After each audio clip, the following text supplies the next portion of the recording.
Because failure accept ചെയ്യാനായിട്ടുള്ള ഒരു mental bill വേണം. ബിക്കോസ് പാഠങ്ങൾ പഠിച്ചാൽ വീണ്ടും വീണ്ടും അതേ മിസ്റ്റേക്ക് നമ്മൾ ആവർത്തിക്കരുത്. എല്ലാ കാര്യത്തിനും ഒരു ഒപ്റ്റിമിസ്റ്റിക് മൈൻഡും വേണമെന്നാണ് ഞാൻ വിശ്വസിക്കുന്നത്. നമ്മൾ ക്ലയൻറ്റിനെ ഡീൽ ചെയ്യുക എന്ന് പറഞ്ഞാൽ അവരുടെ ക്ലയൻറ്റ് ഡീലിങ്ങിൽ ഫ്ലെക്സിബിൾ ആയിരിക്കണം. ഹായ്, നമ്മൾ പുതിയൊരു പബ്ലിക് ഒപ്പീനിയൻ വീഡിയോ ആയിട്ടാണ് വന്നിരിക്കുന്നത്.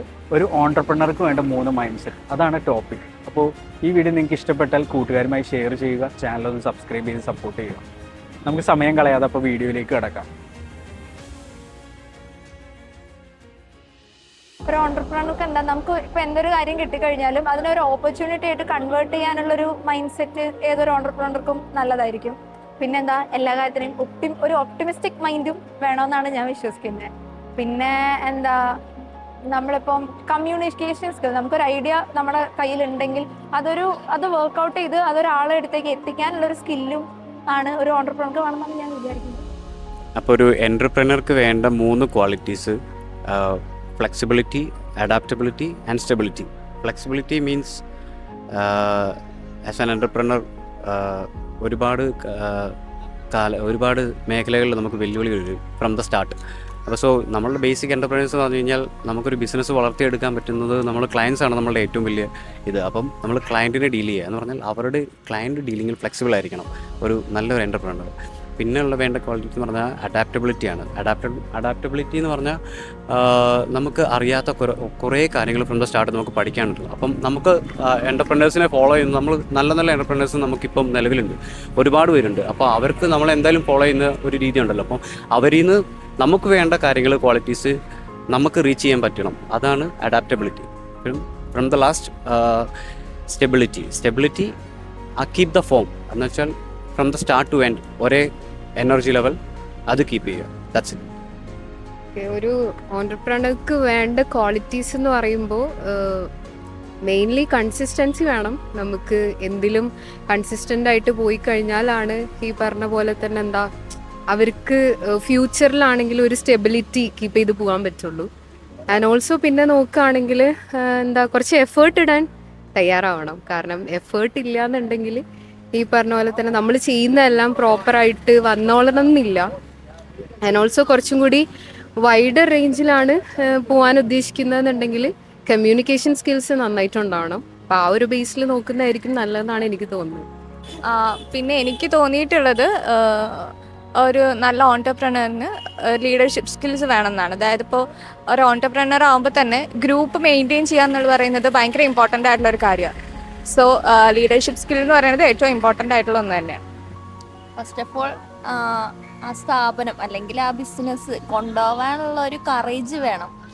ആള് ഇവിടം വരെ എത്തും, അല്ലെങ്കിൽ എവിടെയെങ്കിലും വെച്ച് ഡൗൺ ആയി പോയാൽ അത് പിന്നെയും കൊണ്ടുപോകാനുള്ള ഒരു കറേജ് അത് വേണം.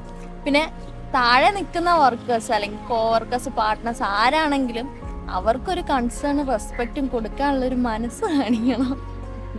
അത് നിർബന്ധമാണ്. എവിടെയാണെങ്കിലും അവരുടെ ഒരു ബുദ്ധിമുട്ടും കൂടി മനസ്സിലാക്കണം. പിന്നെ നോളജ് എന്താണ് ചെയ്യുന്നതെന്ന് അതിനെപ്പറ്റി ഒരു ധാരണ ഉണ്ടാവണം.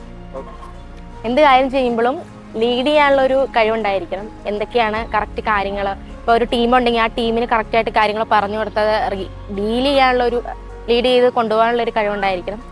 പിന്നെ നമ്മൾ എന്ത് കാര്യം ചെയ്യുമ്പോൾ അതിനെപ്പറ്റി കറക്റ്റായിട്ട് നമുക്കൊരു അറിവുണ്ടായിരിക്കണം. അപ്പോൾ അത് എന്താണ്, എന്ത് കാര്യങ്ങളാണ്, അതിനെപ്പറ്റി നമ്മൾ സ്റ്റഡി നടത്തിയതിന് ശേഷം മാത്രമേ നമുക്കത് കറക്റ്റായിട്ട് ചെയ്യാൻ പറ്റുള്ളൂ. അല്ലാണ്ട് അത് അറിയാതെ ചെയ്താൽ നമുക്കൊരിക്കലും അതൊരു കറക്റ്റ് ഒരു ഔട്ട്പുട്ട് അതിന് കിട്ടില്ല. പിന്നെ അതേപോലെ നമ്മൾ എന്ത് കാര്യം ചെയ്യുമ്പോൾ റെസ്പോൺസിബിൾ ആയിരിക്കണം. ചെറിയ ജോലിയാണെങ്കിൽ പോലും നമുക്ക് റെസ്പോൺസിബിലിറ്റി ഉണ്ടാവും. അപ്പോൾ അതുപോലെ നമ്മളൊരു ഓൺടർപ്രണർ ആകുമ്പോൾ എല്ലാ കാര്യങ്ങളും റെസ്പോൺസിബിലിറ്റി ഉണ്ടാവണം. ഇപ്പോൾ നമ്മളിപ്പം ഒരു ക്ലോത്തിൻ്റെ ഒരു കട തുടങ്ങുകയാണെങ്കിൽ പോലും നമ്മൾ ക്ലോത്തുകളെ പറ്റി കറക്റ്റായിട്ട് അറിഞ്ഞിരിക്കണം. എല്ലാ കാര്യങ്ങളൊക്കെ കറക്റ്റായിരിക്കണം. മെയിനായിട്ട് ഒരു നല്ല പ്ലാനിങ് വേണം. പിന്നെ ലീഡർഷിപ്പ്, പിന്നെ അതിന് പറ്റിയ നമ്മൾ ചെയ്യണ ബിസിനസ്സിന് പറ്റിയ നല്ല നല്ല വർക്കേഴ്സ്, അതിന് വേണ്ടി നല്ല നല്ല വർക്കേഴ്സിന് വേണം. നമുക്ക് ആദ്യം തന്നെ ഒരു പാഷൻ വേണം. അപ്പോൾ അതിനനുസരിച്ചുള്ള ഐഡിയാസ് നമ്മൾ ആദ്യമേ ക്രിയേറ്റ് ചെയ്തിരിക്കണം. പിന്നെ നമുക്ക് വേണ്ടതെന്ന് വെച്ചാൽ അതിന് പറ്റിയുള്ള ബെസ്റ്റ് ടീം, അതായത് നമ്മുടെ കൂടെ എപ്പോഴും ഉണ്ടാവും. അല്ലെങ്കിൽ ഇവർ നമ്മളെ കൂട്ടിക്കഴിഞ്ഞാൽ ലൈക്ക് അവർ നമ്മുടെ ഒപ്പം നമ്മൾ തോൽവിയാണെങ്കിലും ജയമാണെങ്കിലും നമ്മുടെ കൂടെ ഉണ്ടാവും എന്നുള്ളൊരു വിശ്വാസമുള്ള ടീംസിനെ നമുക്ക് ആദ്യം വേണം. പിന്നെ എപ്പോഴും നമ്മളതിനെ ഒരു പോസിറ്റീവായിട്ട് ചെയ്യണ കാര്യം എന്തായാലും ജയിക്കും എന്നുള്ളൊരു മൈൻഡ് സെറ്റിൽ തന്നെ അത് മുന്നോട്ട് പോകുക എന്നുള്ളൊരു ഇതാണ് പറയാനുള്ളത്. ഹായ്, എൻ്റെ ഒരു അഭിപ്രായം വെച്ചിട്ട് ഒരു ഓൺടർപ്രണർ ആവാനായിട്ട് ഫസ്റ്റ് ഓഫ് ഓൾ മെൻ്റലി ഇച്ചിരി സ്ട്രോങ് ആയിരിക്കണം. ബിക്കോസ് ഫെയിലിയർ അക്സെപ്റ്റ് ചെയ്യാനായിട്ടുള്ള ഒരു മെൻ്റൽ ബില്ല് വേണം. ബിക്കോസ് ഇപ്പോൾ നമ്മളൊരു പുതുതായിട്ടൊരു സ്റ്റാർട്ടപ്പ് എന്തെങ്കിലും ഒരു സ്ഥാപനം തുടങ്ങി അപ്പം തന്നെ നമുക്ക് പിറ്റേ ദിവസം തന്നെ പ്രോഫിറ്റും പിന്നെ പിറ്റേ ദിവസം തന്നെ നമുക്ക് കോടീശ്വരോ ആവാനൊന്നും പറ്റത്തില്ല. സോ ഫസ്റ്റ് ഓഫ് ഓൾ അത് നമ്മൾ അക്സെപ്റ്റ് ചെയ്യണം. കുറേ ഫെയിലിയേഴ്സ് ഉണ്ടാവും, അതൊക്കെ അക്സെപ്റ്റ് ചെയ്യാനായിട്ടുള്ള ഒരു മെൻ്റൽ സ്ട്രെങ്ത് വേണം. പിന്നെ നമ്മൾ മാർക്കറ്റിൻ്റെ കാര്യങ്ങൾ അവെയർ ആയിരിക്കണം. ബിക്കോസ് ഇന്ന ജോഗ്രഫിക്കൽ ഏരിയയിൽ എന്തായിരിക്കും ബെറ്റർ എന്ന് വെച്ചാൽ ഇപ്പോൾ നമ്മുടെ കൊച്ചിയിലാണെങ്കിൽ എന്ത് ഒരു സ്ഥാപനം തുടങ്ങിയാലായിരിക്കും ബെറ്റർ എന്ന് നമുക്ക് തന്നെ അറിഞ്ഞിരിക്കണം. അത് മാർക്കറ്റിൻ്റെ കാര്യങ്ങൾ അവെയർ ആയിരിക്കണം. പിന്നെ ജോഗ്രഫിക്കലി കുറച്ചും കൂടെ ഒരു അവയർനെസ് ഉണ്ടാകും. പിന്നെ മൂന്നാമത്തെ കാര്യം പറയുകയാണെങ്കിൽ ഫിനാൻഷ്യൽ അവൈലബിലിറ്റി. അത് മിക്കവർക്കും കാണത്തില്ല. നമ്മൾ പുതുതായിട്ടൊരു സ്ഥാപനം തുടങ്ങുമ്പോൾ നമ്മുടെ കയ്യിൽ ഒരുപാട് പൈസ ആയിട്ടായിരിക്കില്ല നമ്മൾ തുടങ്ങുന്നത്.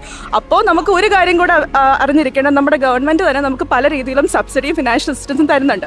നമ്മളിപ്പോൾ ബാങ്കിൽ പോയിട്ട് നമ്മളൊരു ലോൺ എടുക്കുന്നതിൻ്റെ കൂടെ നമ്മൾ ഗവൺമെൻറ്റിൻ്റെ ഏതെങ്കിലും ഒരു DIC ഡിസ്ട്രിക്ട് ഇൻഡസ്ട്രിയൽ സെൻറ്റേഴ്സിലൊക്കെ നമ്മൾ പോയി അപേക്ഷിച്ചാൽ അവിടെ നിന്ന് നമുക്ക് സബ്സിഡി, നമ്മുടെ പുതുതായിട്ട് സ്റ്റാർട്ട് ചെയ്യുന്ന പല ഓൺടർപ്രണേഴ്സിനും നമുക്ക് സബ്സിഡി കിട്ടാനുള്ള കുറേ സ്കീംസ് ഉണ്ട്. അത് നമ്മൾ പല ആൾക്കാരും അത് അറിയാത്ത കുറേ കാര്യങ്ങളാണ്. അപ്പോൾ അത് ആദ്യം DIC പോയിട്ട് അവിടെ നിന്ന് നമുക്ക് നമ്മുടെ ഏതെങ്കിലും ഒരു പൊതുമേഖലാ ബാങ്കിൽ അവർ നമ്മളെ റെഫർ ചെയ്ത് തരും. നമുക്ക് അവിടെ നിന്നും നമുക്ക് ഫിനാൻഷ്യൽ അസിസ്റ്റൻസ് കിട്ടും. അപ്പോൾ എപ്പോഴും നമ്മളൊരു സ്ഥാപനം തുടങ്ങാൻ പോകുമ്പോൾ നമ്മുടെ കയ്യിൽ പൈസ ഇല്ലയെന്ന് വെച്ച് നമ്മൾ ആ ഒരു സ്റ്റാർട്ടപ്പ് മിഷൻ നമ്മൾ ചെയ്യരുത് എന്ന് നമ്മൾ വിചാരിക്കരുത്. നമ്മുടെ ഗവൺമെൻറ് നമ്മളതിനെ സപ്പോർട്ട് ചെയ്യുന്നുണ്ട്. അപ്പോൾ അത് ഞാനൊരു ബാങ്ക് ഉദ്യോഗസ്ഥ ആയതുകൊണ്ടാണ് ഇതും കൂടെ പറഞ്ഞത്. So that's it. ഒരു ഓൺടർപ്രണർക്ക് വേണ്ട 3 ക്വാളിറ്റീസാണ് പറയുന്നത്. ഒന്നാമത്തത് ലീഡർഷിപ്പ് ക്വാളിറ്റി എന്ന് പറയുന്നത് മസ്റ്റാണ്. അത് ഏത് ബിസിനസ് ആണെങ്കിലും അതുണ്ടെങ്കിലേ ആ ബിസിനസ്സിനെ നമുക്ക് മുന്നോട്ട് കൊണ്ടുപോകാനായിട്ട് സാധിക്കത്തുള്ളൂ. രണ്ടാമത്തെ കാര്യം എന്ന് പറയുന്നത് റിസ്ക് എടുക്കാനുള്ള ഒരു മൈൻഡ് സെറ്റ് വേണം.